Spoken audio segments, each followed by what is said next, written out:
Hi everybody, it's Pam with Silver Sparkles, and I'm here with another tutorial for you today. So I had posted a short not too long ago with this pretty card that had some nice, a nice quote in it, and I think would be lovely as a gift or with a special gift for someone. So it kind of folds up this way. It has lots of flaps, okay? So it actually is really easy. It just looks a little more complicated. And I did put a fun vintage button on there as the closure. So we'll see what we come up with a closure for today. These are some digital printables from G. Kerr. Her Etsy is Happiness and Crafting, and so you may want to go check out her papers because they're super pretty. All right, and please ignore my ink-stained fingers. I've been crafting today, so it happens. All right, so the first thing that you're going to need is, I'm using just craft cardstock. This was an 8.5 by 11 piece of paper that I've already cut to the right size, but one sheet will make this card, okay? And you don't have to make it exactly in these dimensions, but if you want to craft along with me, I'll give you the measurements, okay? All right, so you're going to take your piece of 8.5 by 11 and you want to cut it into two pieces. The larger piece is 4 1/4 inches. So you cut it basically in half vertically. All right, this is going to be the bottom piece of our card. And then the second piece that's left, you're left with a piece the exact same size. You're going to cut it to 10 inches by 3.5. Okay, so the outside one is 4 1/4 by 11, and the inside one that nestles in there is 3.5 by 10. Okay, and then we're going to score. So I do have my scoreboard out, and if you don't have a scoreboard, you can use a ruler and a bone folder or something like that, but I am going to use my scoreboard. So we're going to start with the larger piece, and you want to lay it the long way. And we're going to score at 3 3/8 and at 7 3/8. So if you find your 3-inch mark, I don't know if you guys can see that or not, and we're doing 3 3/8. So you go over 1, 2, 3 of these lines, we'll make it 3 3/8. Okay? And this is pretty thick craft cardstock, so I did a double kind of press down twice. And then 7 3/8. So you find 7 and then go over 1, 2, 3. We'll put you at 3/8. And you're going to make a score line. Okay? And in a minute, we're going to fold these because you do want to fold neat and carefully. Now the smaller piece, you're going to also lay on your scoreboard. And this one, we are going to score at 3 1/8 and 6 7/8. Don't get scared by the fractions. My scoreboard is actually marked by 1/8 of inches, so it's not hard. So that was 3 1/8. And then 6 7/8. I apologize. 6 7/8. You could count all the way over from 6 or go to your 7-inch mark and go back 1, which is what I'm going to do. All right, 6 7/8. Okay, and that's all we need the scoreboard for. So I'm going to put it away. And if you have a bone folder, or if you can find your bone folder, it's always a plus. I just had mine a moment ago. I laid it over on my other desk. Let me grab it. I have multiples, but this is my favorite one. It's a We Are Memory Keepers one that came with some punch board or something I bought at some point. Okay, you are going to want to fold, but just make sure you're creasing carefully and that your edges line up.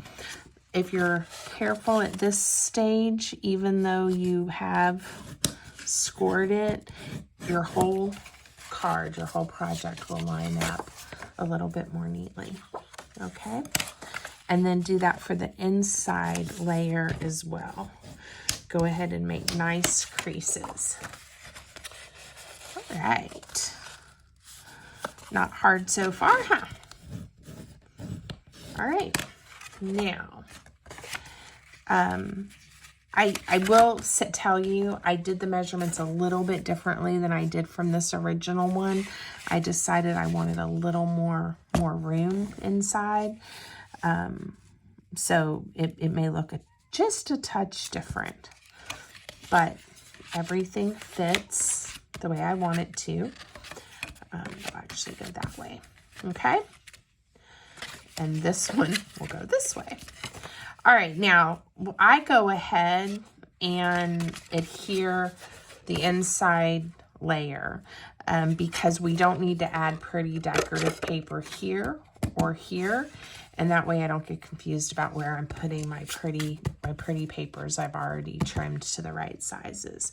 Okay, before I do that though, is I would go ahead and ink your edges if you're going to ink on this inside layer, because you can do it after. It's just a little bit more difficult. You have to, you know, kind of get up in there, and a little bit harder to do. So my suggestion, if you remember, is to go ahead and ink those edges, okay, if you like that look. All right. Whew.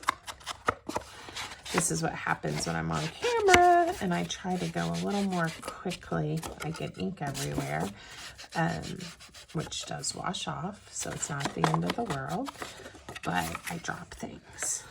Okay. And you can ink as much or as little as you like, depending on how you like it to look. All right, now while I'm finishing this up, I will tell you, I went ahead and measured what sizes I needed the pattern papers that I'm going to layer in this card to be. Now, if you decide to make your card a different size, great. All you have to do is take your ruler and look at the space you have. And I usually leave anywhere from like a 1/4 inch to a 1/2 inch because I like the look of this craft cardstock on my project. So you can come as close, you know, to the edge or further away, again, as you like. And you can just measure what you need for each panel. It is, you know, I cut up digital sheets that were just full sheets of decorative paper. So it was kind of nice to know ahead of time what sizes I needed for each panel, because I could kind of look at the images, like these birds. I didn't want to chop the bird's head off. So it allowed me to kind of consider that as I was cutting the paper, if that makes sense. You know, if you use, another fun way to do this would be to use papers that just have different, maybe just different designs that aren't with a lot of images, and then you could add images or stickers or things to it for your patterns. That would be fun too. Okay, now this project, you can use adhesive of choice. I probably wouldn't do a glue stick. It just may not have as much staying power for you. But maybe a dry, like a adhesive, like a 2-sided tape or a tape runner might be a good choice. I am going with my favorite wet white glue that does not fail and dries fairly quickly.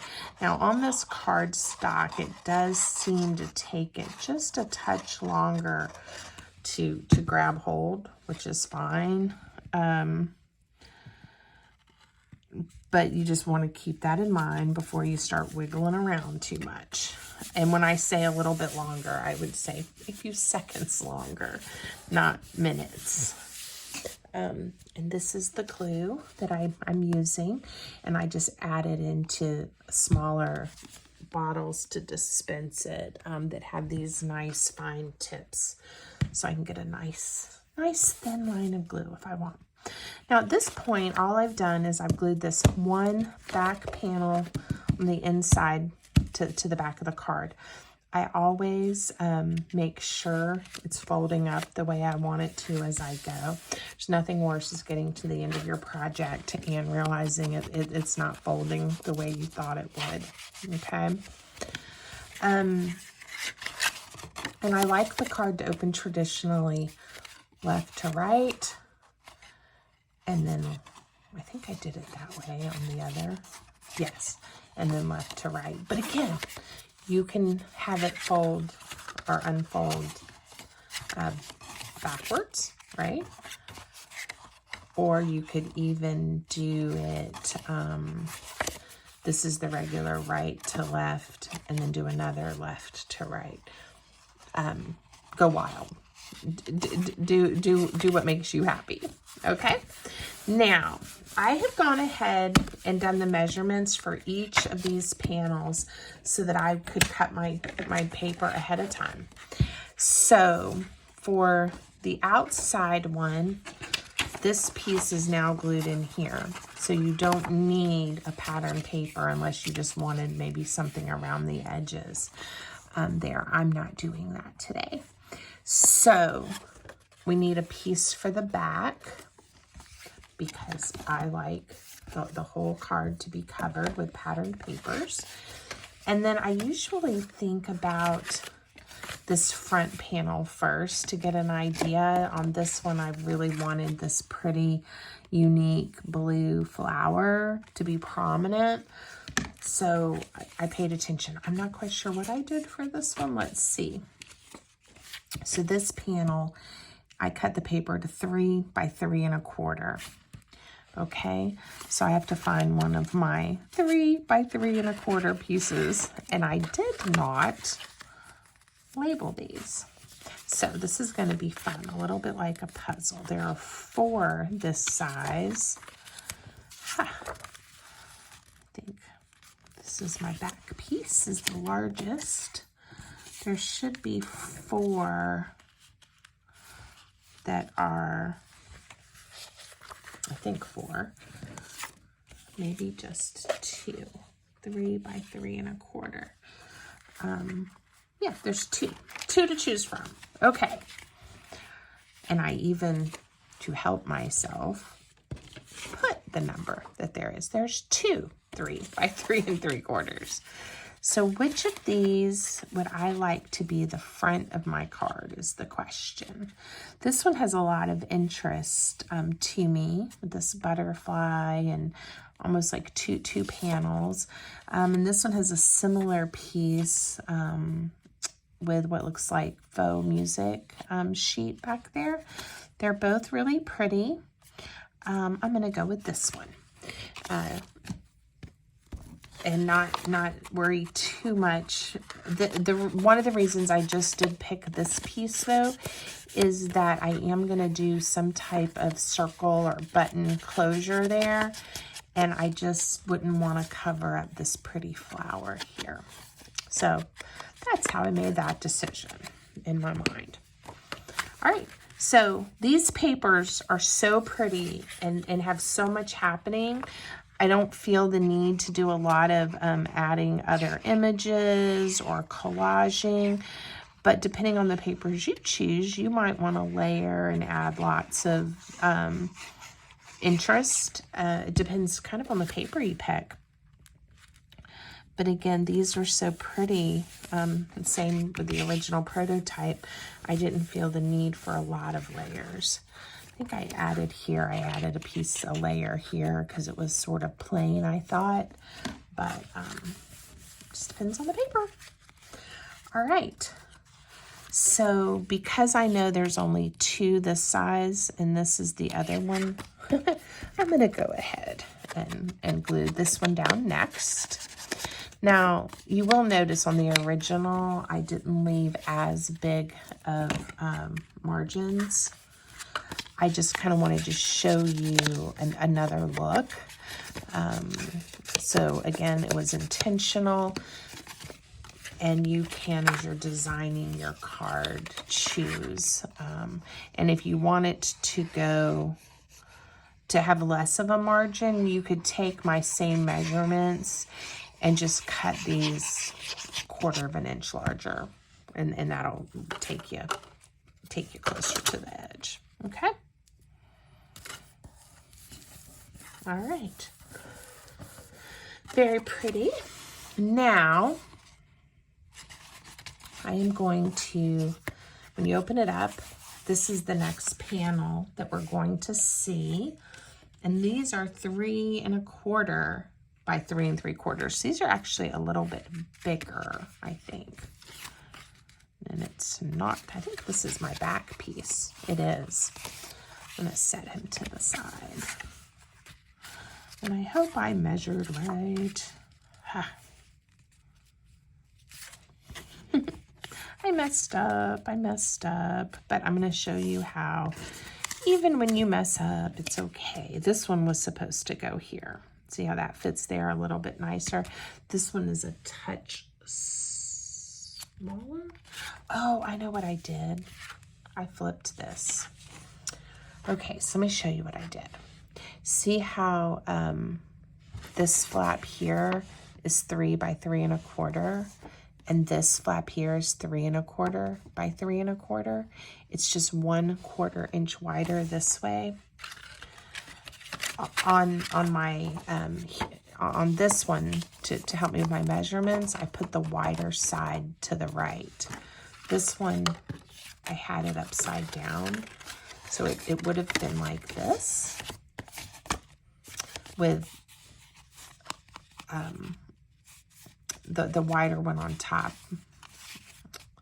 the wider piece, underneath.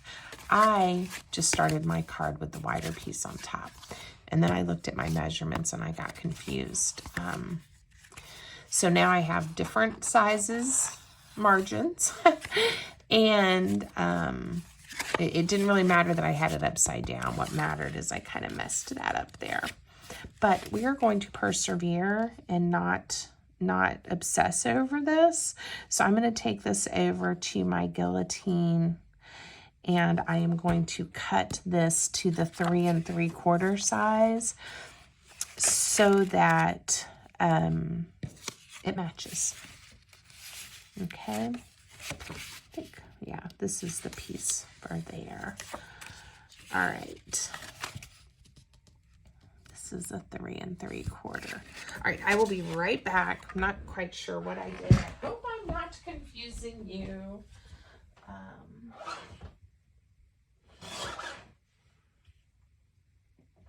Right. But if I didn't cut this right, that's okay. We're just gonna lay it down. And I did not cut it right. I cut it too small. This is a time in the video when you're recording where you decide, am I just gonna start over, or am I gonna keep going and try to save it? And I am going to keep going and try to save this by showing you mistakes happen and we can fix them. So I'm going to layer this piece on here and trim it to size, and we're going to keep going. Okay, so I have a little bit of a layer. So first I'm going to ink it, and I sure hope I haven't confused everyone, but the good news with paper crafting is at the end, if you correct it and it's a little different than what you had planned, nobody really knows. And it's okay. All right, so first of all, I'm going to line this up, and I'm going to trim it to the correct are the same width. Whether it's the correct width or not is still, the jury is still out. All right, and I'm gonna go ahead and glue this piece down to have a similar margin as this piece over here. So it's not exact, but it's similar, and I'm okay with similar. And then I'm gonna layer this piece over top. And it's gonna be just fine. Measurement in math is not always my favorite thing when I'm crafting and when I try to get organized for these tutorials. This is what sometimes happens. Oftentimes I create projects that don't even require measurement, where we just tear paper and do some things like that, and that's fun too, and less stressful at times. Okay, so now I still need a piece that goes here, and we're gonna use this piece. Again, our margins are a little bit different because I didn't measure correctly when I was cutting my paper, but I'm okay with that. If you go by the measurements that I told you and I have on my planning sheets, yours will work if you don't turn your card upside down like I did. Okay. I got pretty dragonfly right there. All right, so we're doing okay. We have our front and our first two flaps covered. I'm gonna go ahead and flip this over. I told you I found the piece that's the right size for the back. It has this very pretty bird on it. And even the back of the card, you could leave it plain, and that would be okay. I am going to add a piece of patterned paper because I like the back to be pretty too. I have a rubber stamp that I had made that has my silver and sparkle circle logo on it. And sometimes when I'm working and making things, here it is,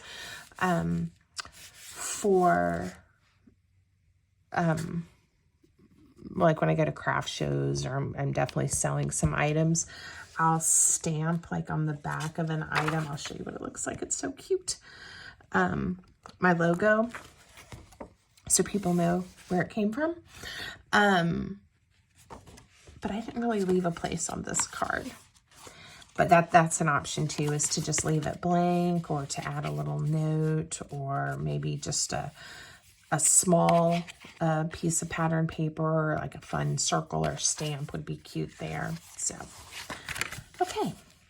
Now, the next piece I'm going to put down is the center panel. And if you see, I didn't quite measure it because now I've gone back to not having as much of an edge. I'm not sure what I was doing.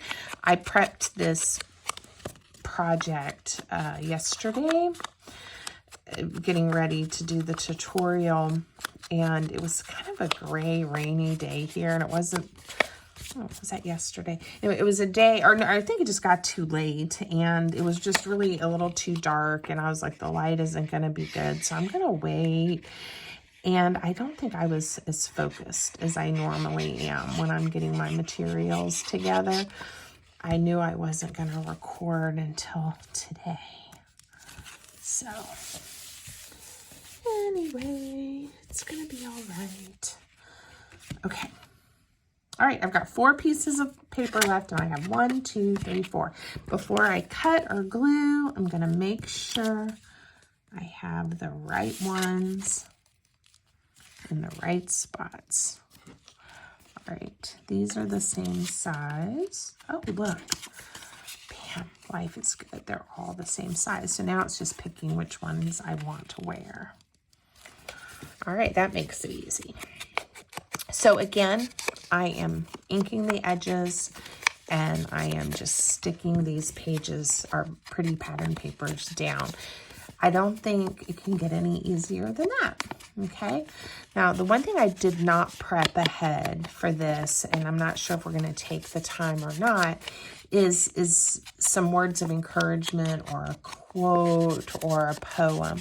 I really like how I did the original, where I took a quote and then I wrote it on just little pieces of paper in my own handwriting and spaced it throughout the card.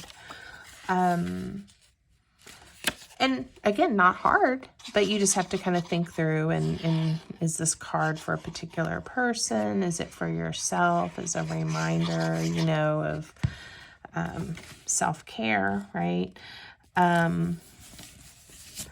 Or sometimes I will even make these types of projects ahead of time and have them on hand, and then if I need a sympathy card or a thinking of you card or a birthday, anniversary, get well, you get what I mean, then I can add the sentiments that I think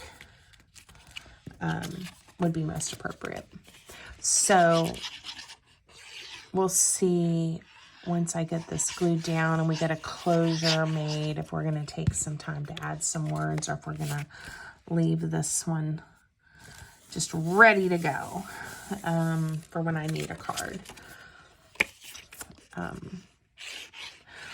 Again, when I go to in-person craft shows, I try to have a nice variety and I don't have too many duplicates. You know, I'm going to produce multiples of the same thing over and over. You know, for a special order, if somebody wants a particular gift, I have a customer who works in a school and she likes to give the other teachers a card, and I'll do some that are either similar in a series as a special order, but I don't do a lot of like I said, just the same thing over and over and over. Okay, I'm going to find a piece of this pattern paper that I have left that I think will look pretty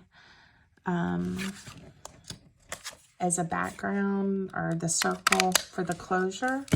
But I think I'm also going to try to go through my vintage buttons and pick a pretty button. So there's a circle, and I believe this is that's a 1 inch. Yeah, 1 inch circle. This one, did I do a little bigger? No, I did 1 inch. To give it a little bit of interest. And I also didn't do the closure just like this time until after I glued the paper down. So I'm also going to use this to sew my button to. And then adhere it to the card so that I don't have the threads or on the back end. Now the other option, if I had thought ahead, is I could have, before I layered this paper on, I could have sewn on my button, and then I would have been covered with this piece of paper. So I'm going to give this a little more heft to it by gluing the decorative paper, the pretty paper, to a same size circle that I punched out of the cardstock. And I actually think 1 is enough. I punched 2, but I don't believe I need 2. All right, close this up for now. All right, and then let me grab some buttons. Let's see what we can find that would look pretty with this particular card. Let's see. I'm gonna try to find one fairly quickly.